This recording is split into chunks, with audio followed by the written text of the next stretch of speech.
लोकशाहीचा बुलंद आवाज, रिपब्लिकन वार्ता महाराष्ट्र। फुलंब्री तालुक्यातील देवगिरी सहकारी साखर कारखान्याजवळ झालेल्या भीषण अपघातात वारेगाव येथील 2 तरुणांचा मृत्यू झाला।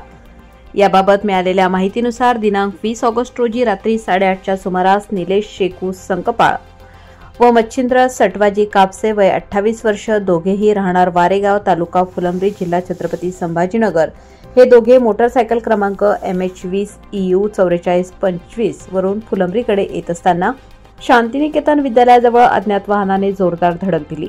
अपघातात दोघे गंभीर जखमी झाले। घटनास्थळी तात्काळ पोलीस पोहोचले व महात्मा फुले क्रीडा मंडळाच्या रुग्णवाहिकेतून त्यांना फुलंब्री ग्रामीण रुग्णालयात दाखल करण्यात आले।